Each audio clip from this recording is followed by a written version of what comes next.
എനിക്ക് പലപ്പോഴും തോന്നിയിട്ടുണ്ട് ഞാനൊരല്പം വിചിത്രമായ മനുഷ്യനാണെന്ന്.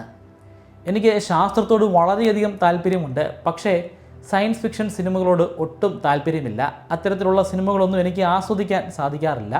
എൻ്റെ ഇഷ്ടപ്പെട്ട ജോൺറെ ഡ്രാമയാണ്. ഒരു 10 വർഷം മുമ്പ്, അന്ന് ഞാനൊരു വിദ്യാർത്ഥിയാണ്. ഇന്ന് ഞാൻ വിദ്യാർത്ഥിയാണ്. അന്ന് ഞാൻ എംടെക് 2ാം വർഷ വിദ്യാർത്ഥിയാണ്. ആ കാലഘട്ടത്തിൽ സ്കൂൾ ബസ്സിൽ എന്നോടൊപ്പം യാത്ര ചെയ്യുന്ന ഒരു സുഹൃത്തുണ്ടായിരുന്നു. അവൻ ബിടെക് ഫസ്റ്റ് ഇയർ ആണ്. അത് ഞങ്ങൾ തമ്മിൽ ഏകദേശം ഒരു 5-6 വയസ്സിൻ്റെ ഗ്യാപ്പുണ്ട്. എങ്കിൽ പോലും വളരെ മികച്ച ഒരു സൗഹൃദം ഞങ്ങൾ തമ്മിലുണ്ടായിരുന്നു. അപ്പോൾ അവന് ഈ ആക്ഷൻ സിനിമകളോടൊക്കെ വലിയ താല്പര്യമാണ്. അപ്പോൾ എന്നോട് ആക്ഷൻ സിനിമകളെക്കുറിച്ചും അതുപോലെ സയൻസ് ഫിക്ഷൻ സിനിമകളെക്കുറിച്ചും ഒക്കെ ഒരുപാട് സംസാരിക്കും. അപ്പം ഞാൻ ആ സമയത്ത് ഡ്രമാറ്റിക് ആയിട്ടുള്ള സിനിമകളെക്കുറിച്ചായിരിക്കും അവനോട് സംസാരിക്കുക. ആ കാലഘട്ടത്തിൽ അവൻ എന്നോട് ഇൻ്റർസ്റ്റെല്ലാർ എന്ന സിനിമയെക്കുറിച്ച് പറഞ്ഞു. ഇൻ്റർസ്റ്റെല്ലാർ ആ കാലഘട്ടത്തിൽ വളരെയധികം പോപ്പുലറായിട്ടുള്ള ഒരു സിനിമയാണ്. ആ സമയത്താണ് ഇൻ്റർസ്റ്റെല്ലാർ റിലീസ് ചെയ്യുന്നത്. വളരെ പോപ്പുലറായിട്ടുള്ള സിനിമയായതുകൊണ്ട് തന്നെ എനിക്ക് വ്യക്തമായിട്ട് അറിയാമായിരുന്നു. പക്ഷേ എനിക്ക് ഈ ട്രെയിലറുകളിൽ നിന്നുമൊക്കെ കിട്ടിയിരിക്കുന്ന ഇംപ്രഷൻ അത് ഒരു ആക്ഷൻ പാക്ഡ് ആയിട്ടുള്ളൊരു മൂവിയാണെന്നാണ്. എന്നാൽ അവൻ എന്നോട് പറഞ്ഞു, അത്തരത്തിലുള്ളൊരു സിനിമയേ അല്ല, ശരിക്കും നമ്മളെ മാനസികമായിട്ട് ഒരുപാട് ചിന്തിപ്പിക്കുകയും വേദനിപ്പിക്കുകയും ഒക്കെ ചെയ്യുന്ന ഒരുപാട് മനോവ്യാപാരങ്ങൾക്ക് കാരണമാകുന്ന തരത്തിലുള്ള ഒരു സിനിമയാണ് ഇൻ്റർസ്റ്റെല്ലാർ എന്ന്. എങ്കിൽ ആ സിനിമയൊന്ന് കാണാമെന്ന് തന്നെ ഞാൻ കരുതി. അതിൽ പ്രധാനമായിട്ടും എന്നെ അട്രാക്റ്റ് ചെയ്തത് മാത്യു മക്നോഹെ എന്ന് പറയുന്ന ആ നടനാണ്. അതിന് കുറച്ച് വർഷം മുമ്പ്, എനിക്ക് തോന്നുന്നു അതിന് തൊട്ട് മുമ്പത്തെ വർഷമാണെന്ന് തോന്നുന്നു, അദ്ദേഹത്തിൻ്റെ ഡലാസ് ബയേഴ്സ് എന്ന് പറയുന്ന ഒരു സിനിമ ഞാൻ കണ്ടിരുന്നു. എൻ്റെ ഓർമ്മ ശരിയാണെങ്കിൽ അദ്ദേഹത്തിൻ്റെ അഭിനയത്തിന് ആ വർഷം ഏറ്റവും മികച്ച നടനുള്ള ഓസ്കാർ പുരസ്കാരം ലഭ്യമായിരുന്നു. അത്രയും അസാധ്യമായിട്ടുള്ള ഒരു അഭിനയമാണ് അദ്ദേഹം കാഴ്ചവെച്ചത്. അദ്ദേഹത്തിൻ്റെ അഭിനയം കൂടി കാണാമല്ലോ എന്ന് കരുതിയാണ് ഞാൻ ഈ സിനിമ കാണണമെന്ന് തീരുമാനിക്കുന്നത്. ക്രിസ്റ്റഫർ നോളൻ എന്ന ആ സംവിധായകൻ എന്നെ ആ ഘട്ടത്തിൽ അത്രയധികം അട്രാക്റ്റ് ചെയ്യുന്ന ഒരു സംവിധായകനായിരുന്നില്ല. പലപ്പോഴും ആളുകൾ ഇൻസെപ്ഷനൊക്കെ ആ ഘട്ടത്തിൽ ഏറ്റവും മികച്ച സിനിമയായിട്ട് പറയുന്നുണ്ട്. ഞാൻ പറയുന്നത് 10 വർഷം മുമ്പത്തെ കാര്യമാണ്. അതായത് ഇൻ്റർസ്റ്റെല്ലാർ ഇറങ്ങുന്ന ആ ഒരു കാലഘട്ടത്തിലുള്ള സിനിമയാണ്. അപ്പോൾ ഇൻ്റർസ്റ്റെല്ലാർ വരുന്നതിന് മുൻപ് പലപ്പോഴും ഇൻസെപ്ഷൻ വളരെ മികച്ച ഒരു സിനിമയാണെന്ന് പലരും പറയാറുണ്ട്. പക്ഷേ എന്നെ സംബന്ധിച്ചിടത്തോളം അദ്ദേഹത്തിൻ്റെ ഏറ്റവും മികച്ച ഒരു സിനിമ അത് പ്രസ്റ്റീജാണ്. അത്തരത്തിലുള്ള സിനിമകളോടാണ് എനിക്ക് കൂടുതലും താല്പര്യമുണ്ടായിരുന്നത്. അതുകൊണ്ട് തന്നെ ക്രിസ്റ്റഫർ നോളൻ എന്നെ അത്രയധികം അട്രാക്റ്റ് ചെയ്തൊന്നുമില്ല. അന്ന് വൈകുന്നേരം തന്നെ കോളേജിൽ നിന്ന് എത്തിയ പാടെ ഞാൻ ഈ സിനിമ ഡൗൺലോഡ് ചെയ്തു. അപ്പം അന്ന് ഇന്നത്തെ പോലെ OTT ഒന്നും ഉണ്ടായിരുന്നില്ല. OTT ഉണ്ടായിരിക്കാം, പക്ഷേ എനിക്ക് OTTയെ കുറിച്ചൊന്നും ആ കാലഘട്ടത്തിൽ അറിയില്ലായിരുന്നു. അന്ന് ടൊറൻറ്റ് വളരെ ഫേമസ് ആണ്. അപ്പോൾ ടൊറൻറ്റ് വഴിയാണ് ഞാൻ ഈ സിനിമ ഡൗൺലോഡ് ചെയ്യുന്നത്. സിനിമയൊക്കെ ഡൗൺലോഡ് ചെയ്ത് കാണാനായിട്ട് അങ്ങോട്ട് തുടങ്ങുമ്പോഴാണ് എൻ്റെ ഫോണിൽ ഒരു വാട്സപ്പ് മെസ്സേജ് വരുന്നത്. ആ കാലഘട്ടത്തിൽ എനിക്കൊരു ലവ് അഫെയർ ഉണ്ടായിരുന്നു. അപ്പോൾ പുള്ളിക്കാരിയാണ് മെസ്സേജ് അയക്കുന്നത്. സിനിമ കാണാൻ പോവുകയാണെന്ന് ഒരു മെസ്സേജ് അയച്ചു കഴിഞ്ഞാൽ പിന്നെ വേറൊരു കാരണം വേണ്ട ഒരു ലഹള ഉണ്ടാകാൻ. അപ്പോൾ അതുകൊണ്ട് തന്നെ ബുദ്ധിപൂർവ്വം ഞാൻ സിനിമ കാണാൻ പോവുകയാണെന്ന് പറഞ്ഞില്ല. പകരം എനിക്ക് ഭയങ്കര തലവേദനയാണ്, അതുകൊണ്ട് ഇപ്പോൾ സംസാരിക്കാൻ പറ്റില്ല, പിന്നീട് ഞാൻ അങ്ങോട്ട് അയച്ചോളാം എന്ന് പറഞ്ഞ് സമാധാനിപ്പിക്കുകയാണ് ചെയ്തത്. കാരണം ഞാൻ അത്രയും ഒരു ത്രില്ലിലാണ് ആ ഘട്ടത്തിൽ. അവൻ എന്നോട് സിനിമയെക്കുറിച്ച് ഒരുപാട് കാര്യങ്ങൾ പറഞ്ഞു. മാത്യു മക്നോഹയുടെ അഭിനയത്തെക്കുറിച്ച് പറഞ്ഞു.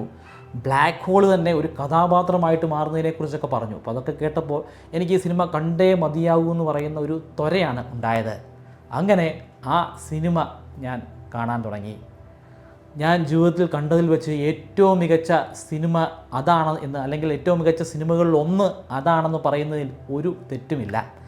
കാരണം അതൊരു സയൻസ് ഫിക്ഷൻ സിനിമ മാത്രമല്ല, അതൊരു ഡ്രമാറ്റിക് മൂവി കൂടിയാണ്. നമ്മളെ മാനസികമായിട്ട് ഒരുപാട് വേദനിപ്പിക്കുന്ന ഒരുപാട് മുഹൂർത്തങ്ങളുണ്ട്.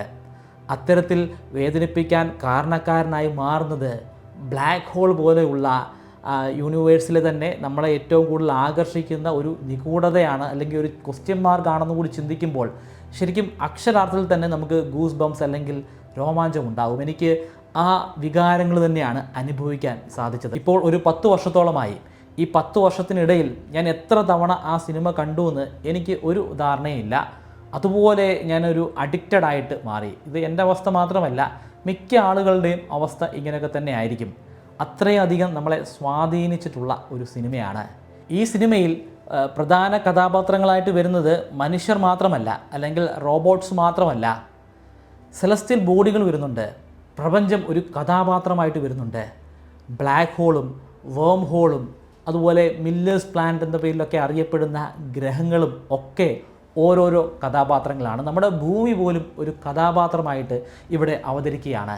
ഈ പ്രതിഭാസങ്ങൾ, ഈ സെലസ്റ്റിയൽ ബോഡികൾ ഏതൊക്കെ രീതിയിലാണ് സിനിമയെ സ്വാധീനിക്കുന്നത്? സിനിമയിലെ പല കഥാസന്ദർഭങ്ങളും അത്തരത്തിലാകാനുള്ള കാരണം എന്താണ്? അതിൻ്റെ പിന്നിലുള്ള യഥാർത്ഥ ശാസ്ത്രീയ വശം എന്താണ്?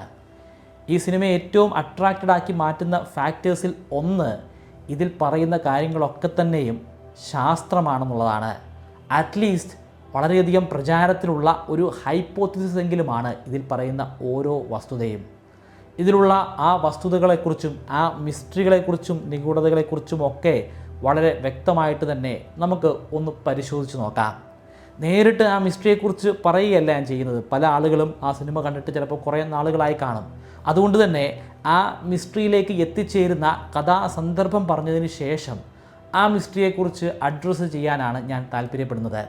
വീഡിയോയിലേക്ക് കടക്കുന്നതിന് മുമ്പ് നിങ്ങൾ എനിക്ക് 1 മിനിറ്റ് സമയം തരണം. നിങ്ങൾക്ക് നിങ്ങളുടെ ഓർമ്മശക്തി 100 ഇരട്ടിയായിട്ട് വികസിപ്പിച്ചെടുക്കണോ? നിങ്ങളുടെ IQ ലെവൽ ഉയർത്തിക്കൊണ്ടുവരണോ?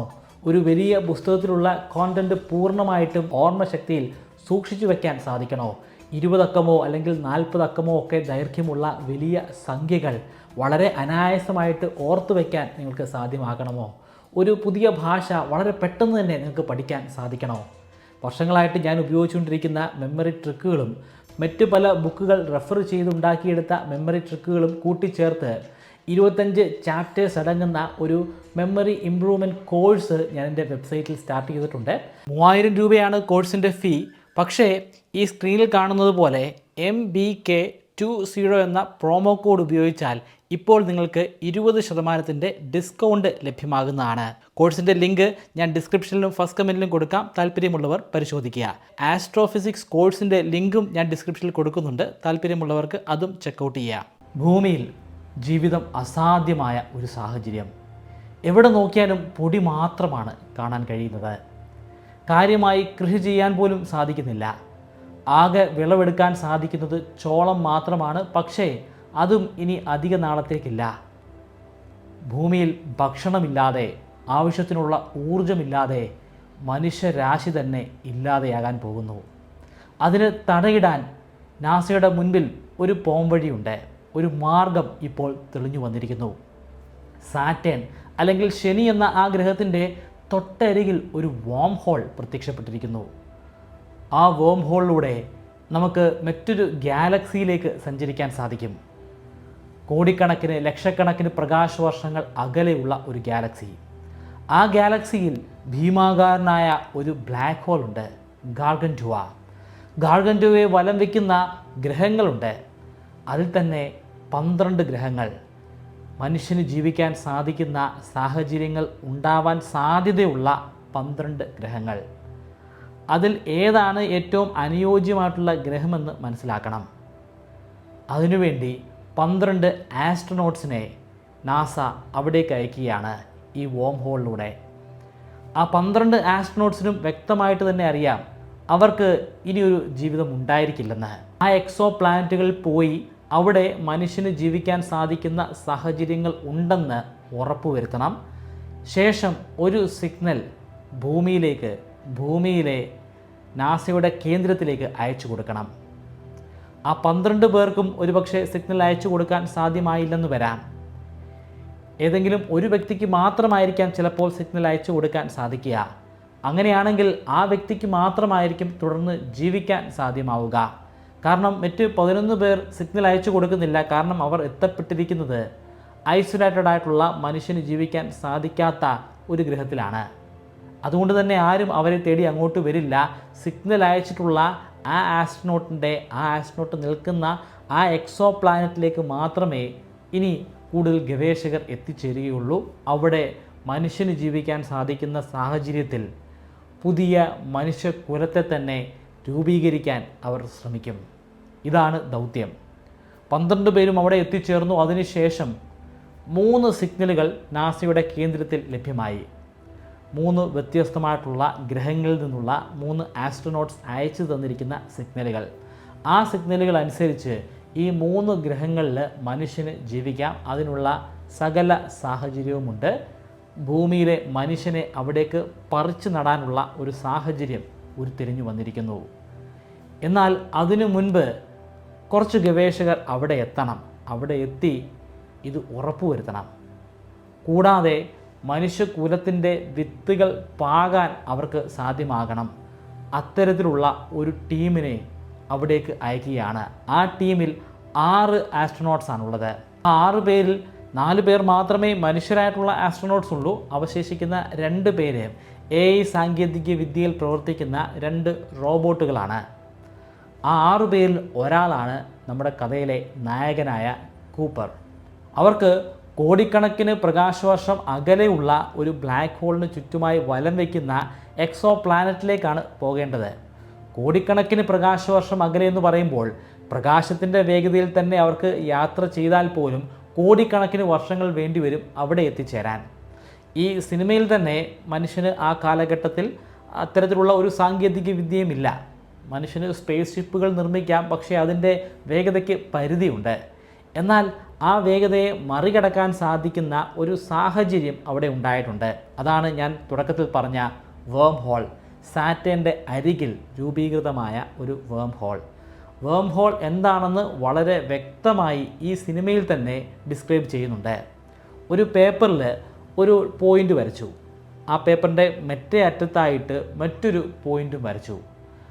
ആ പോയിന്റിൽ നിന്നും മറ്റേ പോയിന്റിലേക്ക് എത്തിച്ചേരാൻ കോടിക്കണക്കിന് പ്രകാശവർഷം ദൂരം യാത്ര ചെയ്യണം. അത് നമ്മളെക്കൊണ്ട് അസാധ്യമായ കാര്യമാണ്. പക്ഷേ ആൽബർട്ട് ഐൻസ്റ്റീൻ്റെ ജനറൽ റിലേറ്റിവിറ്റി തിയറി അനുസരിച്ച് ഈ സ്പേസിനെ നമുക്ക് വളയ്ക്കാൻ സാധിക്കും. ഈ പേപ്പറിനെ നമ്മൾ വളയ്ക്കുന്നത് പോലെ. അങ്ങനെ വളച്ചു കഴിഞ്ഞാൽ നമുക്ക് ആ ഭാഗത്തായിട്ട് ഒരു വേം ഹോൾ കിട്ടും. അതായത് കോടിക്കണക്കിന് പ്രകാശവർഷം ദൂരം യാത്ര ചെയ്യേണ്ട ആവശ്യമില്ല. അങ്ങനെ സ്പേസിനെ വളച്ച് അവിടെ ഉണ്ടാകുന്ന വേം ഹോളിലൂടെ നമുക്ക് നിമിഷങ്ങൾ കൊണ്ട് കോടിക്കണക്കിന് പ്രകാശവർഷം അകലെയുള്ള സ്ഥലത്ത് എത്തിച്ചേരാം. എങ്ങനെയോ അവിടെ ഒരു വേം ഹോൾ ഉണ്ടായിട്ടുണ്ട്. ആ വേം ഹോളിൻ്റെ സഹായത്താലാണ് മുമ്പ് 12 ആസ്ട്രോനോട്ട്സ് ഗാർഗൻറ്റുവയുടെ അരികിലേക്ക് പോയത്. ഇപ്പോൾ കൂപ്പറും സംഘവും പോകുന്നത് ഇതേ രീതിയിൽ തന്നെയാണ്. അവർക്ക് നിമിഷ നേരങ്ങൾ കൊണ്ട് തന്നെ ഗാർഗൻറ്റു നിൽക്കുന്ന ആ പ്രദേശത്ത് എത്തിച്ചേരാൻ സാധിച്ചു. ശരിക്കും പറഞ്ഞാൽ സാറ്റൻ്റെ അടുത്തുള്ള ഈ വേം ഹോൾ വരെ എത്തിച്ചേരാൻ അവർക്ക് 2 വർഷത്തോളം വേണ്ടി വന്നു. പക്ഷേ അവിടെ നിന്ന് ഈ കോടിക്കണക്കിന് പ്രകാശവർഷം അകലെയുള്ള ഗാർഗൻറ്റോയിൽ എത്തിച്ചേരാനാണ് അവർക്ക് നിമിഷങ്ങൾ മാത്രം വേണ്ടി വന്നത്. ഗാർഗൻറ്റോ നിൽക്കുന്ന പരിസരത്ത് എത്തിച്ചേർന്നു. ഈ 3 എക്സോ പ്ലാനറ്റിൽ എവിടേക്കാണ് ആദ്യം പോകേണ്ടത്? ആദ്യത്തെ നറുക്ക് വീണത് മില്ലേഴ്സ് പ്ലാനറ്റിലാണ്. അതായത് മില്ലർ എന്ന ആസ്ട്രോനോട്ട് കണ്ടെത്തി സിഗ്നൽ നാസയിലേക്ക് അയച്ചു തന്നിട്ടുള്ള ഗ്രഹത്തിലേക്ക്. പക്ഷേ അവിടെ ഒരു വലിയ പ്രശ്നമുണ്ട്. റോമിലിയാണ് ആ പ്രശ്നം അവർക്ക് പറഞ്ഞു കൊടുക്കുന്നത്. ആ കൂട്ടത്തിലുള്ള ആസ്ട്രോനോട്ടിൽപ്പെട്ട ഒരു വ്യക്തിയാണ് റോമിലി. അപ്പോൾ റോമിലി പറയുന്നത് ഇത് വളരെയധികം ഗുരുത്വാകർഷണമുള്ള ഒരു ഗ്രഹമാണ്. ഗുരുത്വാകർഷണ വലയത്തിലാണ് ആ ഗ്രഹം അകപ്പെട്ടിരിക്കുന്നത്. ഗാർഗൻറ്റോയുടെ വളരെ അരികിലൂടെയാണ് ഗാർഗൻറ്റോയെ ഇത് വലം വയ്ക്കുന്നത്. അത്രയും അകലെ കൂടെ വലം വയ്ക്കുന്നത് കൊണ്ട് തന്നെ ഇത് അതിതീവ്രമായ വേഗതയിൽ സഞ്ചരിക്കുന്നുണ്ട്. ഇതിൻ്റെ ഗ്രാവിറ്റി വളരെയധികം കൂടുതലാണ്. അതുകൊണ്ട് തന്നെ ഈ ഗ്രഹത്തിലെ 1 മണിക്കൂർ എന്ന് പറയുന്നത് ഭൂമിയിലെ 7 വർഷങ്ങൾക്ക് തുല്യമാണ്. ഈ ഒരു ഗ്രഹത്തിൽ നമ്മൾ എത്തപ്പെട്ടു എന്ന് കരുതുക. 1 മണിക്കൂറിന് ശേഷമാണ് നമ്മൾ അവിടെ നിന്ന് സ്പേസിലേക്ക് മടങ്ങിപ്പോകുന്നത്. അങ്ങനെയാണെങ്കിൽ ആ 1 മണിക്കൂർ കൊണ്ട് ഭൂമിയിലെ ഒരു വ്യക്തിക്ക് 7 വയസ്സ് കഴിഞ്ഞിരിക്കുന്നു.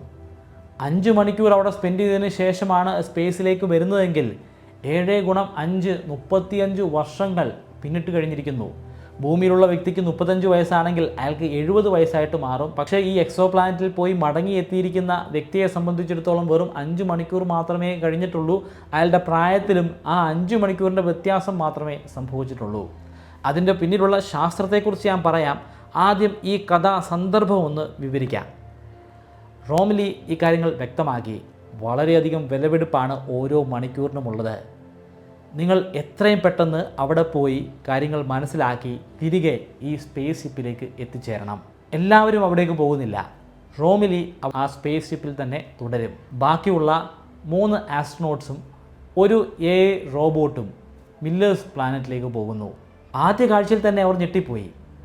ആ ഗ്രഹം പൂർണ്ണമായിട്ടും സമുദ്രത്താൽ സൃഷ്ടിക്കപ്പെട്ടിട്ടുള്ള ജലം മാത്രം അടങ്ങിയിരിക്കുന്ന ഒരു ഗ്രഹമാണ്.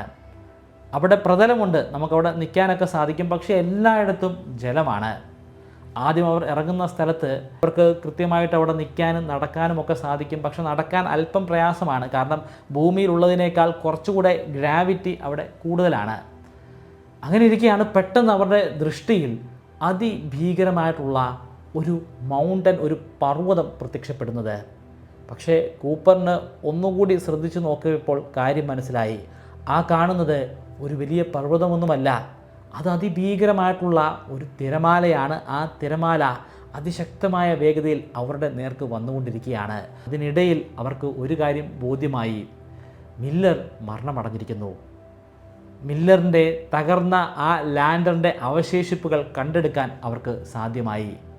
ശരിക്കും പറഞ്ഞാൽ മില്ലർ അവിടെ നിന്ന് ഒരു സിഗ്നലും അയച്ചിട്ടില്ല. അവിടെ ഇതുപോലെ മുൻപ് ഒരു തിരമാല വന്ന് മില്ലറിൻ്റെ പേടകം നശിച്ചു പോയതാണ്. അതിനിടയിൽ എപ്പോഴോ ആക്സിഡൻ്റലി ഒരു സിഗ്നൽ നാസയിലേക്ക് എത്തപ്പെട്ടതാണ്. അത് മനസ്സിലാക്കിയപ്പോഴേക്കും ഒരുപാട് വൈകിപ്പോയിരുന്നു. അവരുടെ തൊട്ടരികിൽ ആ തിരമാല ഇപ്പോൾ എത്തപ്പെട്ടിരിക്കുന്നു. തിരമാല എത്തിച്ചേരുന്നതിന് മുൻപ് തന്നെ അവിടെ നിന്നും രക്ഷപ്പെടാനുള്ള ശ്രമങ്ങൾ നടക്കുന്നുണ്ട്. പക്ഷേ അതിലവർ പരാജയപ്പെട്ടുപോയി.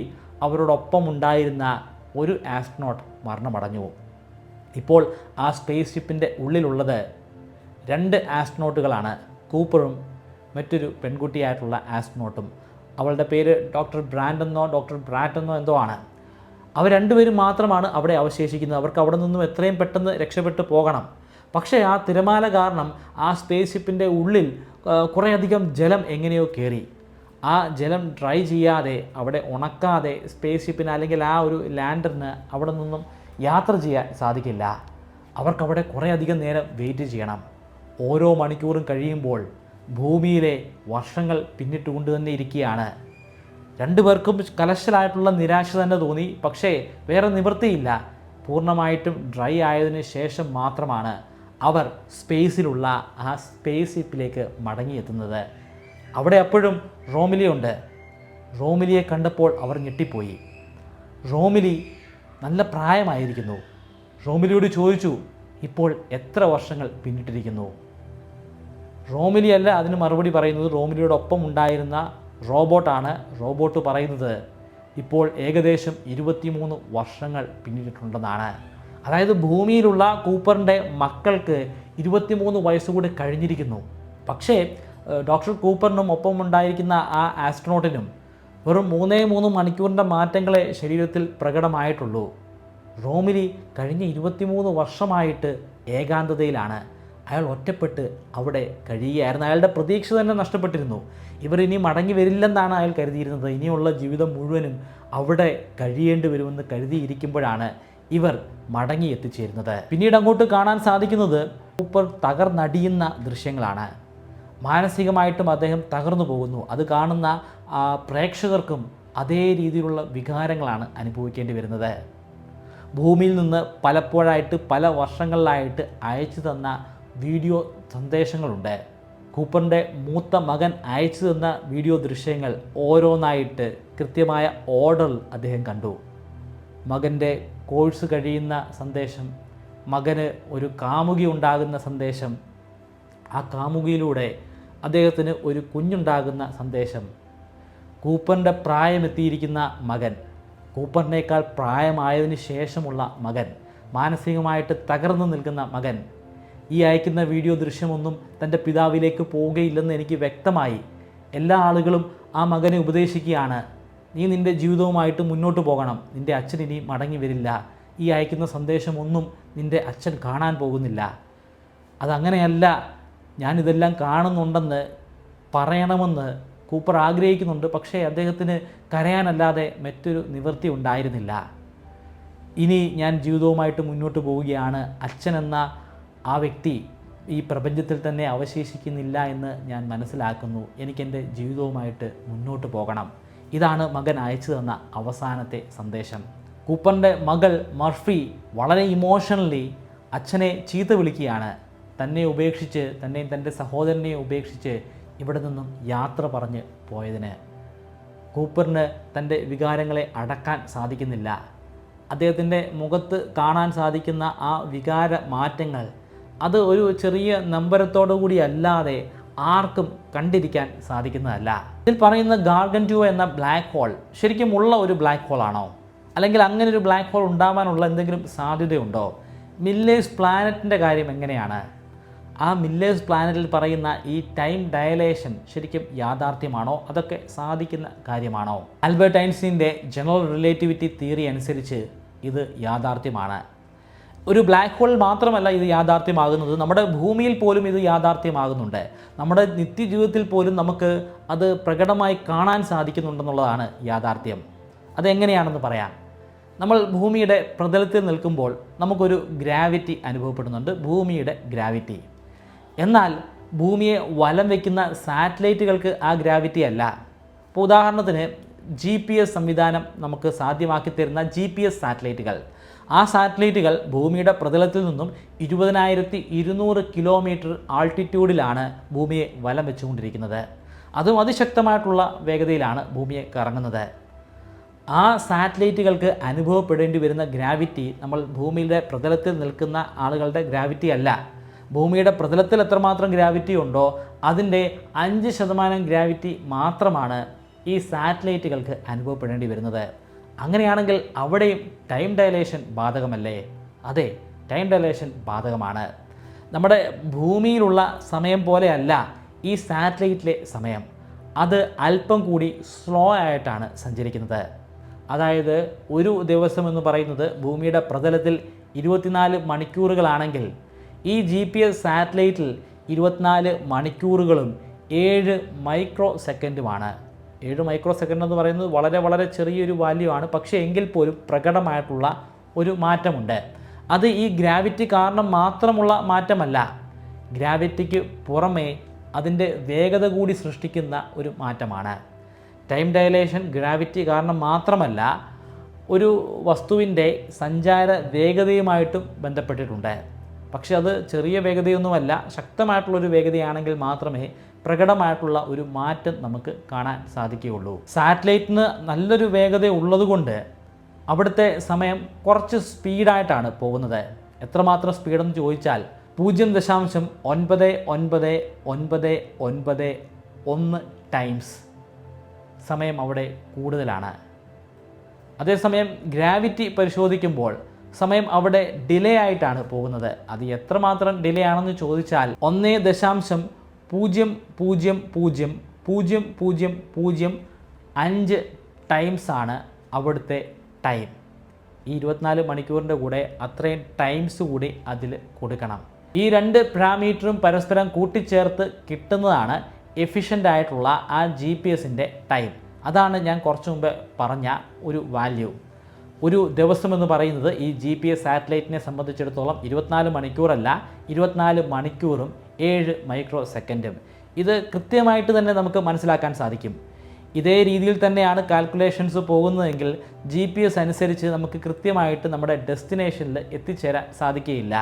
അങ്ങനെ കൃത്യമായിട്ട് GPS പ്രവർത്തിക്കണമെങ്കിൽ നമുക്ക് ഈ 7 മൈക്രോ സെക്കൻഡിലുണ്ടാകുന്ന ആ ഡിലേ ഓട്ടോ കറക്റ്റ് ചെയ്യണം. അങ്ങനെ ഓട്ടോ കറക്ഷൻസ് റെഗുലറായിട്ട് ചെയ്യുന്നത് കൊണ്ടാണ് നമുക്ക് GPS ഉപയോഗിച്ച് കൃത്യമായിട്ട് നമ്മുടെ ഡെസ്റ്റിനേഷനിൽ എത്തിച്ചേരാൻ സാധിക്കുന്നത്. പക്ഷേ ഈ സിനിമയിൽ പറയുന്നത് പോലെ 1 മണിക്കൂർ എന്ന് പറയുന്നത് 7 വർഷമാണെന്നുള്ള അതിഭീകരമായിട്ടുള്ള ടൈം ഡയലേഷൻ ശരിക്കും പറഞ്ഞാൽ മില്ലർ പ്ലാനറ്റ് പോലുള്ള ഒരു പ്ലാനറ്റിൽ സാധ്യമാകേണ്ടതല്ല. ഈ സിനിമയ്ക്ക് ഒരു സയൻറ്റിഫിക് അഡ്വൈസർ ഉണ്ടായിരുന്നു, ഒരു ശാസ്ത്രജ്ഞൻ, ഒരു ഫിസിസിസ്റ്റ്. കിപ് ത്രോൺ എന്നാണ് അദ്ദേഹത്തിൻ്റെ പേര്. അദ്ദേഹത്തിന് 2017 ഫിസിക്സിൽ നൊബേൽ പുരസ്കാരം ലഭ്യമായിരുന്നു. അദ്ദേഹത്തിന് ഒരു പിടിവാശിയുണ്ട്. ഈ സിനിമയിൽ പറയുന്ന സകല ശാസ്ത്രീയമായിട്ടുള്ള ഫാക്റ്റുകളും സയൻസ് തന്നെ ആയിരിക്കണം, അല്ലെങ്കിൽ അറ്റ്ലീസ്റ്റ് ഒരു ഹൈപ്പോത്തസിസ് എങ്കിലും ആയിരിക്കണം. സയൻസിൽ വലിയ പ്രാബല്യം ലഭ്യമായിട്ടുള്ള സയൻറ്റിഫിക് തിയറീസ് അല്ലെങ്കിൽ ഹൈപ്പോത്തസിസ് നിർബന്ധമായിട്ടും ആയിരിക്കണം. പക്ഷേ ചില ആളുകൾ പറയുന്നത് ഈ മില്ലേഴ്സ് പ്ലാനറ്റിൻ്റെ കാര്യത്തിൽ അദ്ദേഹത്തിന് അല്പം പിശക് സംഭവിച്ചു എന്നാണ്. ഒരു ഗ്രഹം ബ്ലാക്ക് ഹോളിന് ചുറ്റുമായിട്ട് സ്റ്റേബിളായിട്ടുള്ള ഒരു ഓർബിറ്റിൽ വലം വെക്കണമെങ്കിൽ അതിന് ഒരു ദൂരപരിധിയുണ്ട്. ഒരു പ്രത്യേക ഓർബിറ്റിൽ തന്നെ അത് വലം വെക്കണം. അതിനും കുറച്ചുകൂടെ ഉള്ളിലാണ് ഈ ഗ്രഹം സ്ഥിതി ചെയ്യുന്നതെങ്കിൽ ആ ഗ്രഹത്തിന് അവിടെ നിലനിൽക്കാൻ സാധിക്കുന്നതല്ല. ആ പ്രത്യേക ലിമിറ്റ് അല്ലെങ്കിൽ ആ ഓർബിറ്റിന് പറയുന്ന പേരാണ് ഇന്നർമോസ്റ്റ് സ്റ്റേബിൾ സർക്കുലർ ഓർബിറ്റ് അല്ലെങ്കിൽ ISCO. ഈ ഇസ്കോയിൽ തന്നെയാണ് മില്ലേഴ്സ് പ്ലാനറ്റ് കറങ്ങുന്നതെങ്കിൽ ആ ഗ്രഹത്തിന് നിലനിൽക്കാൻ സാധിക്കും. അതിലും കുറേ കൂടെ ഉള്ളിലാണെങ്കിൽ ആ ഗ്രഹത്തിന് നിലനിൽക്കാൻ സാധിക്കുകയില്ല. അത് സ്പെഗറ്റിഫിക്കേഷൻ എന്ന ഒരു പ്രക്രിയയിലൂടെ ആ ബ്ലാക്ക് ഹോളിൻ്റെ ഉള്ളിലേക്ക് പ്രവേശിക്കുന്നതാണ്. സ്പെഗറ്റിഫിക്കേഷൻ എന്ന് പറയുമ്പോൾ ആ ഗ്രഹം ഒരു സ്പെഗേറ്റ അല്ലെങ്കിൽ ഒരു ന്യൂഡിൽ പോലെ, അതുമല്ലെങ്കിൽ ഒരു നൂല് പോലെ വലിഞ്ഞ് ആ ബ്ലാക്ക് ഹോളിന് ചുറ്റുമുള്ള ഒരു അക്രീഷൻ ഡിസ്കായിട്ട് മാറുകയും പിന്നീട് ആ ബ്ലാക്ക് ഹോളിൻ്റെ മധ്യഭാഗത്തുള്ള സിംഗുലാരിറ്റിയിൽ എത്തപ്പെടുകയും ചെയ്യുന്നതാണ്. ഒരു നൂല് പോലെ വലിഞ്ഞു എന്ന് പോകുമ്പോൾ കൃത്യമായിട്ടോ കണ്ടിന്യൂസ് ആയിട്ടുള്ള ഒരു നൂലായിട്ട് നിങ്ങൾ സങ്കല്പിക്കരുത്. ആ പ്ലാനറ്റുള്ള സകല ആറ്റങ്ങളും സകല പദാർത്ഥങ്ങളും സബാറ്റോമിക് പാർട്ടിക്കിളിൻ്റെ ലെവലിൽ നുറുക്കപ്പെടും. പല പല ചെറു കഷ്ണങ്ങളായിട്ട് പല തരികളായിട്ട് നുറുക്കപ്പെട്ടതിന് ശേഷം ആ തരികളാണ് നൂല് പോലെ വലിഞ്ഞ് ഈ അക്രീഷൻ ഡിസ്കിൻ്റെ ഭാഗമാവുകയും പിന്നീട് ക്രമേണ അത് ആ ബ്ലാക്ക് ഹോളിൻ്റെ സിംഗുലാരിറ്റിയുടെ ഉള്ളിലേക്ക് പോവുകയും ചെയ്യുന്നത്. ഇസ്കോയിലാണ് ആ ഗ്രഹം ഉള്ളതെങ്കിൽ അവിടെ ഈ പറയപ്പെടുന്ന രീതിയിലുള്ള ഒരു ടൈം ഡയലേഷനൊന്നും ഉണ്ടാകില്ല. അവിടെ 1 മണിക്കൂർ എന്ന് പറയുന്നത് ഭൂമിയിലെ ഏതാനും ദിവസങ്ങളായിരിക്കും. അതുകൊണ്ട് തന്നെ ഒരു 3 മണിക്കൂർ അവിടെ നിന്നതുകൊണ്ട് കൂപ്പറിനോ അല്ലെങ്കിൽ മറ്റ് ആസ്ട്രോനോട്സിനോ ഒന്നും സംഭവിക്കാൻ പോകുന്നില്ല. അവർക്ക് ഏതാനും ദിവസങ്ങളിലെ പ്രായക്കുറവ് മാത്രമേ അനുഭവപ്പെടുകയുള്ളൂ. അതുകൊണ്ട് ഈ സിനിമയ്ക്ക് ഒരു പ്രസക്തിയും ഉണ്ടായിരിക്കുകയില്ല. ഈ സിനിമ തന്നെ അപ്രസക്തമായി മാറും. പക്ഷേ ബുദ്ധിപൂർവം കിപ് ത്രോൺ ഇവിടെ ഒരു കളി കളിച്ചിട്ടുണ്ട്. ആ ബ്ലാക്ക് ഹോളിനെ ഒരു സാധാരണ ബ്ലാക്ക് ഹോളായിട്ടല്ല അദ്ദേഹം എടുത്തിരിക്കുന്നത്. അതൊരു നിയർ മാക്സിമൽ കർവ് ബ്ലാക്ക് ഹോളാണ്. അത് അതിശക്തമായ വേഗതയിൽ സ്വയം കറങ്ങിക്കൊണ്ടിരിക്കുന്ന ഒരു ബ്ലാക്ക് ഹോളാണ്. അത്രയും വേഗതയിൽ കറങ്ങുന്ന ഒരു ബ്ലാക്ക് ഹോൾ ആണെങ്കിൽ അതിൻ്റെ അക്രീഷൻ ഡിസ്കിൻ്റെ വളരെ അരികിൽ നിന്നുകൊണ്ട് തന്നെ സ്റ്റേബിളായിട്ടുള്ള ഒരു ഓർബിറ്റ് ഉണ്ടാക്കിയെടുക്കാൻ ഗ്രഹങ്ങൾക്ക് സാധിക്കുന്നതാണ്. അത്തരത്തിലുള്ള ഒരു ബ്ലാക്ക് ഹോളാണ് ഗാർഗൻറ്റുവ. അതിന് സമാനമായിട്ടുള്ള ഒരു ഗ്രഹമാണ് മില്ലേഴ്സ് പ്ലാനറ്റ്. അങ്ങനെയാണെങ്കിൽ മില്ലേഴ്സ് പ്ലാനറ്റ് യാഥാർത്ഥ്യമാകും. പക്ഷേ ഇവിടെ മറ്റൊരു പ്രശ്നമുണ്ട്. ആ പ്രശ്നം അവിടുത്തെ അക്രീഷൻ ഡിസ്ക് സൃഷ്ടിക്കുന്ന പ്രശ്നമാണ്. ബ്ലാക്ക് ഹോളിന് ചുറ്റുമായിട്ട് നമുക്ക് കാണാൻ സാധിക്കുന്ന ഒരു ദോശയുടെ രൂപമുള്ള അല്ലെങ്കിൽ ഒരു പിസ്സയുടെ രൂപമുള്ള ഒരു പ്രദേശം, അതിനെയാണ് നമ്മൾ അക്രീഷൻ ഡിസ്ക് എന്ന് പറയുന്നത്. പേരിൽ സൂചിപ്പിക്കുന്നത് പോലെ തന്നെ ഒരു ഡിസ്ക് പോലൊക്കെയാണ് നമ്മൾ ഗ്രാഫിക്കൽ റെപ്രസെൻറ്റേഷനിലും മറ്റും കാണുന്നത്. റിയൽ വീഡിയോ നോക്കുകയാണെങ്കിൽ അത് കുറച്ചുകൂടെ കോംപ്ലിക്കേറ്റഡ് ആയിട്ടുള്ള ഒരു ഷേപ്പാണ്. അപ്പോൾ ഈ അക്രീഷൻ ഡിസ്കിൽ ഒരുപാട് സബാറ്റോമിക് പാർട്ടിക്കിൾസ് ഉണ്ട്. അതായത് അതിൻ്റെ ആ ബ്ലാക്ക് ഹോളിൻ്റെ ഉള്ളിലേക്ക് പ്രവേശിച്ചിരിക്കുന്ന സെലസ്റ്റിയൽ ബോഡികളൊക്കെ പല ചെറു കഷ്ണങ്ങളായിട്ട് നുറുക്കപ്പെട്ട് ആ പദാർത്ഥങ്ങളാണ് അവിടെ സഞ്ചരിക്കുന്നത്. അപ്പോൾ അതായത് അവിടെ ഉള്ളത് സബാറ്റോമിക് പാർട്ടിക്കിൾസ് ആണ്. അവിടെ ഒരുപാട് ന്യൂക്ലിയസ് ഉണ്ട്, ഒരുപാട് ഇലക്ട്രോൺസ് ഉണ്ട്. വളരെയധികം അരാജകത്വം നിറഞ്ഞിട്ടുള്ള ഒരു പ്രദേശമാണ് ആ പ്രദേശം. അപ്പോൾ അവിടെ ഇത്തരത്തിൽ ഒരുപാട് സബാറ്റോമിക് പാർട്ടിക്കിൾസ് ഉണ്ടെങ്കിൽ വിചിത്രമായിട്ടുള്ള ചില പ്രതിഭാസങ്ങൾ സംഭവിക്കും. ഇലക്ട്രോണുകൾ അങ്ങോട്ടും ഇങ്ങോട്ടും ഒക്കെ സഞ്ചരിച്ചുകൊണ്ടിരിക്കുകയാണ്. അങ്ങനെ സഞ്ചരിച്ചുകൊണ്ടിരിക്കുന്ന ആ ഇലക്ട്രോണുകൾ ചിലപ്പോഴൊക്കെ അവിടെയുള്ള ന്യൂക്ലിയസിൻ്റെ അരികിലൂടെ കടന്നു പോകും. ആറ്റങ്ങളായിട്ടല്ല, സബാറ്റോമിക് പാർട്ടിക്കിൾസ് ആയിട്ടാണ് അവിടെ നിലനിൽക്കുന്നതെന്ന് ഞാൻ പറഞ്ഞു. ഇങ്ങനെ ഒരു ഇലക്ട്രോൺ ഒരു ന്യൂക്ലിയസിൻ്റെ വളരെ അരികിലൂടെ സഞ്ചരിച്ചു പോവുകയാണെങ്കിൽ ആ പാത്തിൽ അല്ലെങ്കിൽ ആ സഞ്ചാരപഥത്തിൽ ഒരു ചെറിയ ഡിഫ്ലക്ഷൻ സംഭവിക്കും. ആ ഡിഫ്ലക്ഷൻ സംഭവിക്കുമ്പോൾ അവിടെ നിന്നും ഒരു റേഡിയേഷൻ വെളിയിലേക്ക് എമിറ്റ് ചെയ്യുന്നതാണ്. അതൊരു എക്സ്റേ റേഡിയേഷനാണ്. ഇത്തരത്തിൽ ഒരുപാട് ഇലക്ട്രോണുകൾ ഒരുപാട് ന്യൂക്ലിയസിൻ്റെ വളരെ അരികിലൂടെ കടന്നു പോകുമ്പോൾ അവിടെ വലിയ അളവിൽ തന്നെ എക്സ്റേ റേഡിയേഷൻ ഉണ്ടാകുന്നു. എക്സ്റേ റേഡിയേഷന് പുറമെ ഗാമ റേഡിയേഷൻ ഉണ്ടാകുന്നു. ഈ റേഡിയേഷനൊക്കെ തൊട്ടരികിലൂടെ വലം വയ്ക്കുന്ന മില്ലേഴ്സ് പ്ലാനറ്റിൽ എത്തിച്ചേരും. ഇത്രയും ഭീകരമായിട്ടുള്ള റേഡിയേഷനുകൾ മില്ലേഴ്സ് പ്ലാനറ്റിൽ എത്തിച്ചേരുകയാണെങ്കിൽ ഉറപ്പായിട്ടും അവിടെ ജീവജാലങ്ങൾക്ക് നിലനിൽക്കാൻ സാധിക്കുകയില്ല. കിപ് ത്രോണിന് പാടെ തെറ്റിയെന്ന് പറയാൻ സാധിക്കില്ല. പക്ഷേ ഒരല്പസ്വല്പം മാറ്റങ്ങളൊക്കെ സയൻസിൽ വരുത്തിയാൽ മാത്രമേ നമുക്കൊരു സയൻസ് ഫിക്ഷൻ സിനിമ ഉണ്ടാക്കിയെടുക്കാൻ സാധിക്കുകയുള്ളൂ.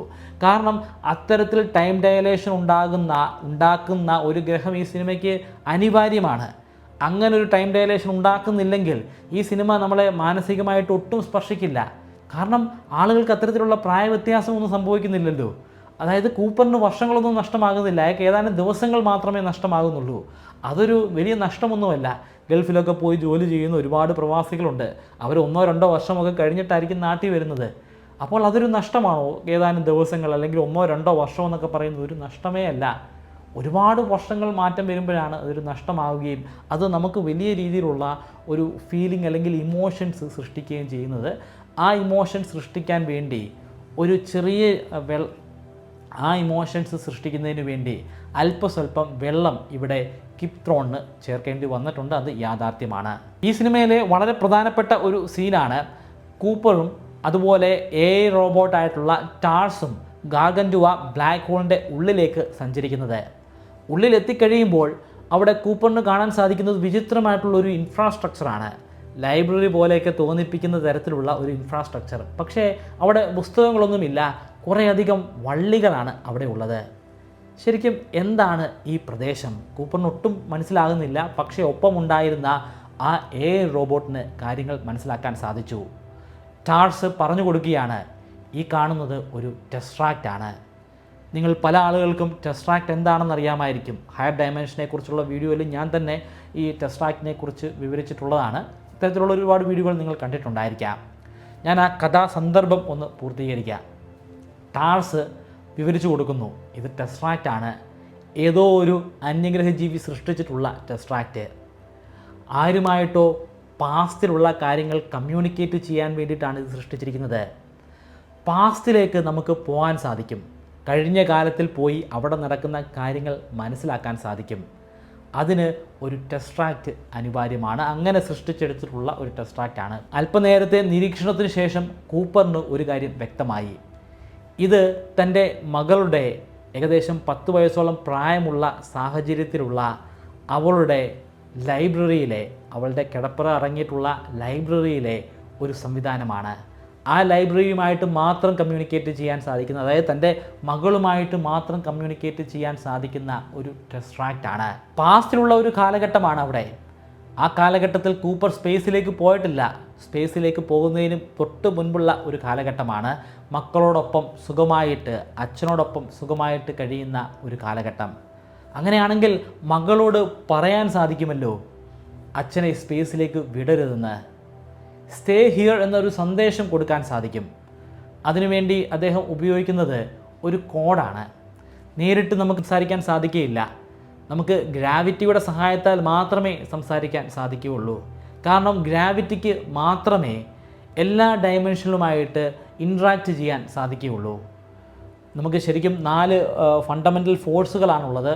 ഒന്ന് സ്ട്രോങ് ന്യൂക്ലിയർ ഫോഴ്സ്, മറ്റൊന്ന് വീക്ക് ന്യൂക്ലിയർ ഫോഴ്സ്, മറ്റൊന്ന് ഇലക്ട്രോ മാഗ്നറ്റിക് ഫോഴ്സ്, നാലാമത്തത് ഗ്രാവിറ്റി. ഗ്രാവിറ്റിയാണ് ഈ കൂട്ടത്തിൽ ഏറ്റവും ദുർബലമായിട്ടുള്ള ഫോഴ്സ്. പക്ഷേ ഗ്രാവിറ്റിക്ക് മാത്രമേ ഇൻട്രാക്റ്റ് ചെയ്യാൻ സാധിക്കുകയുള്ളൂ. ഗ്രാവിറ്റി കാരണം അദ്ദേഹം അവിടെ സംവദിക്കുമ്പോൾ അവിടെ ഒരു ഗ്രാവിറ്റേഷണൽ അനോമലി ഉണ്ടാകുന്നു. ഒരു കോഡ് അവിടേക്ക് അയച്ചു കൊടുക്കാൻ ഗ്രാവിറ്റിയുടെ സഹായത്താൽ അദ്ദേഹത്തിന് സാധിക്കുന്നുണ്ട്. ആ കോഡ് മറ്റൊന്നുമല്ല, തൻ്റെ പിതാവിനോട് പോകരുത്, അവിടെ സ്റ്റേ ചെയ്യാനുള്ള നിർദ്ദേശമാണ് അവിടെ കൊടുത്തത്. മകൾ മർഫി വിചാരിക്കുന്നത് ഏതോ ഒരു പ്രേതം അവളുമായിട്ട് സംവദിക്കുന്നതാണെന്നാണ്. ആ ഗ്രാവിറ്റേഷണൽ അനോമലി തന്നോട് കമ്മ്യൂണിക്കേറ്റ് ചെയ്തു, അച്ഛൻ ഒരു കാരണവശാലും സ്പേസിലേക്ക് പോകാൻ പാടില്ല എന്നാണ് ആ കമ്മ്യൂണിക്കേഷൻ പറയുന്നതെന്ന് അവൾ വ്യക്തമായിട്ട് തന്നെ അച്ഛനോട് പറഞ്ഞു. പക്ഷേ കൂപ്പർ അത് കേൾക്കാൻ കൂട്ടാക്കിയില്ല. അദ്ദേഹം കരുതുന്നത് താൻ ഇവിടെ നിന്നും പോകാതിരിക്കാൻ വേണ്ടി മകൾ പറയുന്ന ഒരു എക്സ്ക്യൂസ് ആണെന്നാണ്. അത് ചെവി കേൾക്കാതെയാണ് അദ്ദേഹം പോയത്. അതായത് ഇവിടെ കൂപ്പർ കമ്മ്യൂണിക്കേറ്റ് ചെയ്യുന്നത് തൻ്റെ മകളുമായിട്ടാണ്. മകൾ വഴി കൂപ്പറിനോട് തന്നെ കമ്മ്യൂണിക്കേറ്റ് ചെയ്യാൻ ശ്രമിക്കുന്നു. പക്ഷേ ആ കൂപ്പർ അത് ചെവിക്കൊള്ളുന്നില്ല. അതായത് പാസ്റ്റിലുള്ള കൂപ്പർ അത് കേൾക്കാൻ കൂട്ടാക്കുന്നില്ല, അത് വിശ്വസിക്കുന്നില്ല. അങ്ങനെ നിരാശനായി ആ ടെസ്ട്രാക്റ്റിൽ നിൽക്കുന്ന കൂപ്പറിനോട് ടാർസിന് മറ്റ് ചില കാര്യങ്ങൾ കൂടി പറയാനുണ്ടായിരുന്നു. ഈ ടെസ്ട്രാക്റ്റ് ഉണ്ടാക്കിയിരിക്കുന്നത് മനുഷ്യരുടെ പഴയ കാര്യങ്ങളിൽ എന്തെങ്കിലും മാറ്റം വരുത്താൻ വേണ്ടിയല്ല. ടാർസ് പറഞ്ഞ കാര്യങ്ങൾ വെച്ച് കൂപ്പറിന് ചില കാര്യങ്ങളൊക്കെ ചിന്തിച്ച് മനസ്സിലാക്കാൻ സാധിച്ചു. പാസ്റ്റിലുള്ള മനുഷ്യരുടെ തീരുമാനങ്ങൾ കൃത്യമായതുകൊണ്ടായിരിക്കുമല്ലോ അവർ ഒരു മാറ്റവും വരുത്തേണ്ട എന്നുള്ള ഒരു ചിന്ത ഭാവിയിലെ മനുഷ്യനുണ്ടായത്. പാസ്റ്റിൽ മനുഷ്യരെടുത്തിട്ടുള്ള തീരുമാനം കൃത്യമായിരുന്നു. അതായത് കൂപ്പർ എടുത്ത തീരുമാനം കൃത്യമായിരുന്നു. കൂപ്പർ ഈ ഒരു പ്രദേശത്തേക്ക് എത്തിച്ചേരേണ്ടത് കൃത്യമായിട്ടുള്ള ഒരു തീരുമാനം തന്നെ ആയിരുന്നു. അങ്ങനെ കൃത്യമായിട്ടുള്ളൊരു തീരുമാനം നടപ്പിലാക്കിയത് കൊണ്ട് ഭാവിയിലുള്ള മനുഷ്യന് പ്രയോജനമുണ്ടായിട്ടുണ്ട്. മനുഷ്യർക്ക് നിലനിൽക്കാൻ സാധ്യമായി, അവരുടെ ഭാവി ശോഭനമായി മാറി. കൂപ്പർ തന്നെ ആയിരിക്കണം ഇത്തരത്തിലുള്ള ഒരു ടെസ്ട്രാക്റ്റ് ഉണ്ടാക്കി തൻ്റെ മകളുമായിട്ട് സംവദിച്ചത്. പക്ഷേ എന്തിനായിരിക്കണം? മനുഷ്യരെ സംരക്ഷിക്കണമെങ്കിൽ എന്താണ് വേണ്ടത്? മനുഷ്യരെ സംരക്ഷിക്കണമെങ്കിൽ അത്രയധികം മനുഷ്യരെ ആ ഭൂമിയിൽ നിന്നും ഒഴിപ്പിച്ച് അവർക്ക് സുഖകരമായിട്ട് കഴിയാൻ സാധിക്കുന്ന ഒരു ഗ്രഹം ഉണ്ടാക്കിയെടുക്കണം, അല്ലെങ്കിൽ ഒരു സ്പേസ് ഷിപ്പ് ഉണ്ടാക്കിയെടുക്കണം. അങ്ങനെ ഒരു സ്പേസ് ഷിപ്പ് ഉണ്ടാക്കിയെടുക്കണമെങ്കിൽ മൈക്രോഗ്രാവിറ്റി പഠനങ്ങൾ അനിവാര്യമാണ്. ബ്ലാക്ക് ഹോളിൻ്റെ മധ്യഭാഗത്തുള്ള സിംഗുലാരിറ്റി അത് ശരിക്കും എന്താണെന്ന് മനസ്സിലാക്കാൻ സാധിക്കണം. താൻ എവിടെയാണ് ഈ നിൽക്കുന്നത്? താൻ നിൽക്കുന്നത് സിംഗുലാരിറ്റിയിലല്ലേ? ഗാർഗൻഡയുടെ സിംഗുലാരിറ്റിയിലല്ലേ? എൻ്റെ ഒപ്പമുള്ളത് ടാഴ്സാണ്. ടാഴ്സിന് ഇവിടെ നിന്നും ഇൻഫർമേഷൻ കളക്ട് ചെയ്യാൻ സാധിക്കും. ആ ഇൻഫർമേഷനെ ഭൂമിയിലേക്ക് അയച്ചു കൊടുക്കാൻ സാധിച്ചു കഴിഞ്ഞാൽ ഭൂമിയിലുള്ള ഗവേഷകർക്ക് അത്ഭുതങ്ങൾ സൃഷ്ടിക്കാൻ സാധിക്കും. അതുപയോഗിച്ചിട്ട്, ആ ഇൻഫർമേഷൻ ഉപയോഗിച്ചിട്ട് അവർക്ക് വലിയ സ്പേസ് ഷിപ്പുകൾ ഉണ്ടാക്കാൻ സാധിക്കും. മനുഷ്യരെ ആ സ്പേസ് ഷിപ്പുകൾ ഉപയോഗിച്ചിട്ട് സംരക്ഷിക്കാൻ സാധിക്കും. അങ്ങനെയാണ് ടാഴ്സിൻ്റെ സഹായത്താൽ സിംഗുലാരിറ്റിയിലെ ഇൻഫർമേഷൻ ഭൂമിയിലേക്ക് അയച്ചു തരികയും ആ ഇൻഫർമേഷൻ ഉപയോഗിച്ച് ഭൂമിയിലെ ഗവേഷകർക്ക് ഒരു മികച്ച സ്പേസ് ഷിപ്പ് ഉണ്ടാക്കിയെടുത്ത് ഭൂമിയിലെ മനുഷ്യരെ സംരക്ഷിക്കാൻ സാധിച്ചത്. ഇനി നമുക്കിതിൽ പറയുന്ന ആ ടെസ്ട്രാക്റ്റിൻ്റെ പിന്നിലുള്ള ശാസ്ത്രം ഒന്ന് പരിശോധിക്കാം. ടെസ്ട്രാക്റ്റ് എന്ന് പറയുന്നത് ഒരു ഹൈപ്പത്തറ്റിക്കലായിട്ടുള്ള ഒരു ഒബ്ജക്റ്റാണ്, ഒരു ഹയർ ഡയമെൻഷണൽ ഒബ്ജക്റ്റാണ്. ആദ്യം എന്താണ് ഈ ഡയമെൻഷൻ എന്ന് നമുക്കൊന്ന് മനസ്സിലാക്കാം. നമ്മൾ ഈ താമസിക്കുന്ന ഈ ഭൂമി, ഇവിടെ നമുക്ക് കാണാൻ സാധിക്കുന്നത് 3 ഡയമെൻഷനുകളാണ്. ഒന്ന് എക്സ് ആക്സിസ്, ഒന്ന് വൈ ആക്സിസ്, ഒന്ന് ഇസഡ് ആക്സിസ്. നമ്മളൊന്ന് ചിന്തിച്ച് നോക്കുക. ഒരു കെട്ടിടത്തിൻ്റെ 3ാമത്തെ നിലയിലാണ് നമ്മൾ നിൽക്കുന്നതെന്ന്. അവിടെ ഒരു മുറിയിൽ നമ്മൾ നിൽക്കുകയാണ്. ആ മുറിയുടെ വലതുവശത്തും ഇടതുവശത്തും ഓരോരോ മുറികളുണ്ട്. നമുക്ക് ആ വലതുവശത്തെ മുറിയിലും ഇടതുവശത്തെ മുറിയിലും പോയി നോക്കാം. അവിടെയുള്ള ആളുകളുമായിട്ട് സംസാരിക്കാൻ പറ്റും. അതുപോലെ ആ കെട്ടിടത്തിന് മുകളിൽ ഒരു നിലയുണ്ട്, താഴെ ഒരു നിലയുണ്ട്. മുകളിലത്തെ നിലയിലും താഴത്തെ നിലയിലും പോയി നമുക്ക് അവിടെയുള്ള ആളുകളെ കാണാം, സംസാരിക്കാം. ഇടതുവശത്തും വലതുവശത്തും അത് എക്സ് ആക്സിസും വൈ ആക്സിസുമാണ്. മുകളിലും താഴെയും ഉള്ളത് ഇസഡ് ആക്സിസ് ആണ്. അങ്ങനെ എക്സ് വൈ ആക്സിസുകൾ, ഇടത് വലത് മുകൾ അല്ലെങ്കിൽ താഴെ, ഈ ഡയറക്ഷനിലേക്കൊക്കെ നമുക്ക് സഞ്ചരിക്കുകയും അവിടെയുള്ള ആളുകളെ കാണാനും സാധിക്കും. അതിന് എന്താണ് നമുക്ക് വേണ്ടത്? അതിന് നമുക്ക് വേണ്ടത് സമയമാണ്. സമയമുണ്ടെങ്കിൽ മാത്രമേ നമുക്ക് ഇടതുവശത്തെയും വലതുവശത്തെയും മുകളിലെയും താഴെയും മുറിയിലേക്ക് പോകാൻ കഴിയൂ. അതായത് നമ്മൾ 4 ഡയമെൻഷണൽ വേൾഡിലാണ് നിൽക്കുന്നത്. 4 ഡയമെൻഷണൽ വേൾഡിൽ നിൽക്കുമ്പോൾ നമുക്ക് അതിന് തൊട്ട് താഴെയുള്ള ആ 3 ഡയമെൻഷനുകളിൽ നമുക്ക് സഞ്ചരിക്കാൻ സാധിക്കും. പക്ഷേ ടൈമിലോട്ട് സഞ്ചരിക്കാൻ സാധിക്കുകയില്ല. 5 വർഷം മുൻപിലുള്ള കാലഘട്ടത്തിലേക്ക് നമുക്ക് സഞ്ചരിച്ച് പോയി അവിടെ നമുക്ക് കമ്മ്യൂണിക്കേറ്റ് ചെയ്യാനോ ഇൻട്രാക്ട് ചെയ്യാനോ അവിടെ നടക്കുന്ന കാര്യങ്ങൾ കാണാനോ നമുക്ക് സാധിക്കില്ല. നമ്മൾ 3 ഡയമെൻഷണൽ വേൾഡിലാണ് നിൽക്കുന്നതെങ്കിൽ നമുക്ക് ഇസഡ് ആക്സിസിലേക്ക് ട്രാവൽ ചെയ്യാൻ സാധിക്കില്ല. നമുക്ക് എക്സ് ആക്സിസിലോട്ടും വൈ ആക്സിസിലോട്ടും മാത്രമേ സഞ്ചരിക്കാൻ സാധിക്കുകയുള്ളൂ. ഒരു പേപ്പറിലൂടെ ഇഴഞ്ഞു പോകുന്ന ഒരു അട്ടയെ നിങ്ങൾ സങ്കല്പിക്കുക. അപ്പോൾ ആ അട്ടയ്ക്ക് സഞ്ചരിക്കാൻ സാധിക്കുന്നത് ഇടത് വലത് മാത്രമാണ്. അതിന് മുകളിലോട്ടോ താഴോട്ടോ സഞ്ചരിക്കാൻ സാധിക്കില്ല. പേപ്പറിലൂടെ മാത്രമേ അതിന് സഞ്ചരിക്കാൻ സാധിക്കുകയുള്ളൂ. പക്ഷേ അതിൻ്റെ സ്പേസ് എന്ന് പറയുന്നത് ഒരു 3 ഡയമെൻഷണൽ സ്പേസ് ആണ്.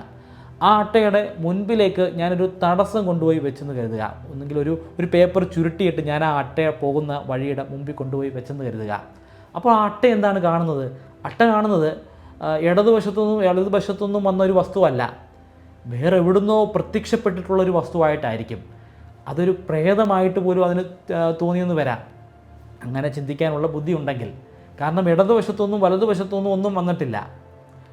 മുകളിൽ നിന്ന് വരിക എന്ന് പറയുമ്പോൾ അങ്ങനെ ഒരു സങ്കല്പമേ ഇല്ല. കാരണം അതിന് മുകളും കീഴ്ഭാഗവും ഇല്ല, ഇടതും വലതും മാത്രമേ ഉള്ളൂ.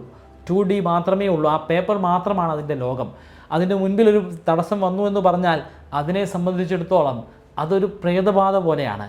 അത് പെട്ടെന്ന് പ്രത്യക്ഷപ്പെടുകയായിരുന്നു. അപ്പോൾ നമ്മളൊരു മുറിയിൽ നിൽക്കുമ്പോൾ ആ മുറിയിലില്ലാത്ത ഒരു വ്യക്തി, ആ വ്യക്തി ഡോറിലൂടെ ഒന്നും അകത്തോട്ട് വരുന്നില്ല, പെട്ടെന്ന് ഞൊടിയിടയിൽ നമ്മുടെ മുമ്പിൽ അയാൾ പ്രത്യക്ഷപ്പെടുന്നു. അപ്പോൾ നമ്മളെ സംബന്ധിച്ചിടത്തോളം അയാളൊരു പ്രേതമായിരിക്കാം. കാരണം അയാൾ ആ മുറിയുടെ വാതിലിലൂടെ വന്നിട്ടില്ല, അയാൾ എവിടെ നിന്നാണ് വന്നതെന്ന് നമുക്കൊരു പിടുത്തവും ഇല്ല. നമ്മളെ സംബന്ധിച്ചിടത്തോളം അയാൾ പെട്ടെന്ന് പ്രത്യക്ഷപ്പെടുകയായിരുന്നു. കാരണം അയാൾ വന്ന ഡയമെൻഷൻ നമുക്ക് അറിയില്ല. ഒരു ക്യൂബ് നിങ്ങൾ സങ്കല്പിക്കുക. ഒരു വലിയ ക്യൂബാണ്, വളരെയധികം വലിപ്പമുള്ള ഒരു ക്യൂബ്. ആ ക്യൂബിൻ്റെ വളരെയധികം അകലെ നിന്നുകൊണ്ട് അതിനെ നോക്കി കണ്ടു കഴിഞ്ഞാൽ നമുക്ക് അതൊരു ക്യൂബായിട്ടല്ല തോന്നുക, അതൊരു സ്ക്വയറായിട്ടായിരിക്കും തോന്നുക. അതുപോലെ തന്നെ ഒരു ബോൾ നമ്മൾ വെച്ചിട്ട് വളരെയധികം ദൂരെ നിന്ന് നോക്കുമ്പോൾ ആ ബോളിനെ ഒരു ബോളായിട്ടല്ല നമുക്ക് കാണുക, അതിനെ നമുക്ക് കാണാൻ സാധിക്കുന്ന ഒരു സർക്കിളിൻ്റെ രൂപത്തിലായിരിക്കും. അതിൻ്റെ അടുത്തെത്തി നമ്മൾ സമയം ഉപയോഗിച്ച് അതിൻ്റെ ചുറ്റുപാടും നോക്കുമ്പോൾ മാത്രമാണ് അതൊരു ബോളാണെന്നോ അല്ലെങ്കിൽ അതൊരു ക്യൂബാണെന്നോ നമ്മുടെ തലച്ചോറിന് മനസ്സിലാക്കാൻ സാധിക്കുന്നത്. ഒരു കാർ നിങ്ങൾ സങ്കല്പിക്കുക. അവിടെ മുൻപിൽ ഒരു കാറുണ്ട്. ഇപ്പോൾ കാറിൻ്റെ മുൻപിൽ നിന്നുള്ള ദൃശ്യത്തിലൂടെ തന്നെ നമുക്കറിയാം അതൊരു കാറാണ്. അതിൻ്റെ സൈഡ് ഇങ്ങനെയൊക്കെ ആയിരിക്കും, അവിടെ ഡോർ കാണും, ബാക്ക് സൈഡ് ഇങ്ങനെയൊക്കെ ആയിരിക്കും നമുക്കറിയാം. It's only because of our experience. നമ്മളുടെ എക്സ്പീരിയൻസ് കൊണ്ട് മാത്രമാണ് നമുക്ക് കാർ കണ്ട് പരിചയമുണ്ട്. ജീവിതത്തിൽ ഇന്നേ വരെ ഒരു കാറ് പോലും കണ്ടിട്ടില്ലാത്ത വ്യക്തിയാണെങ്കിൽ അയാൾക്ക് ആ കാറിനെ കണ്ടു കഴിഞ്ഞാൽ അതിൻ്റെ വശങ്ങൾ എങ്ങനെയാണെന്ന് ഒരു ധാരണയുമില്ല. അയാൾക്ക് സമയം വേണം, അല്ലെങ്കിൽ എക്സ്പീരിയൻസ് വേണം. എക്സ്പീരിയൻസ് ഇല്ലെങ്കിൽ അയാൾക്ക് സമയം വേണം. സമയമെടുത്ത് അയാൾ അതിൻ്റെ വലതുവശത്തും ഇടതുവശത്തും പിൻഭാഗത്തും ഒക്കെ പോയി നോക്കിയതിന് ശേഷം മാത്രമേ അയാൾക്ക് ആ കാറിനെക്കുറിച്ചുള്ള ഒരു ധാരണ ലഭിക്കുകയുള്ളൂ. ചുരുക്കത്തിൽ നമ്മൾ ഈ താമസിക്കുന്ന ഈ പ്രദേശം, ഈ സ്ഥലം എന്ന് പറയുന്നത് ഒരു 4 ഡയമെൻഷണൽ വേൾഡാണ്. ഇവിടെ നമുക്ക് XYZ ആക്സിസുകളിലൂടെ സഞ്ചരിക്കാനും കാര്യങ്ങൾ കണ്ട് മനസ്സിലാക്കാനും സാധിക്കും. പക്ഷേ സമയത്തിൻ്റെ പിന്നിലേക്ക് സഞ്ചരിക്കാൻ സാധിക്കുകയില്ല. അങ്ങനെ സഞ്ചരിക്കാൻ സാധിക്കണമെങ്കിൽ നമ്മൾ 5th ഡയമെൻഷനിൽ, ഇതിൻ്റെ ഹയർ ആയിട്ടുള്ള ഒരു ഡയമെൻഷനിൽ എത്തപ്പെടണം. ആ ഹയർ ഡയമെൻഷനിൽ നിന്ന് കഴിഞ്ഞാൽ നമുക്ക് 4 ഡയമെൻഷനിലൂടെ സഞ്ചരിക്കാൻ സാധിക്കും. X axis, Y axis, Z axis, along with that time.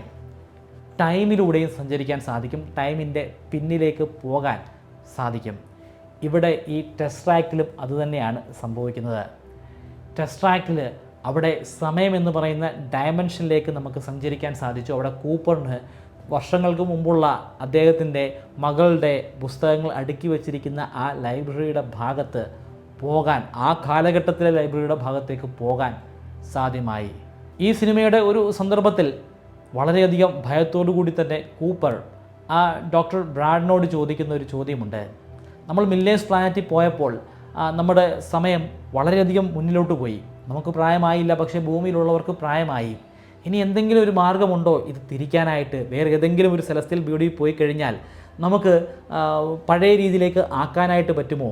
അതായത് അവിടെ ചെല്ലുമ്പോൾ നമ്മുടെ പ്രായം കുറച്ചുകൂടെ കൂടുകയും ഭൂമിയിലുള്ള ആളുകളുടെ പ്രായം കുറയുകയും ചെയ്യാൻ പറ്റുമോ?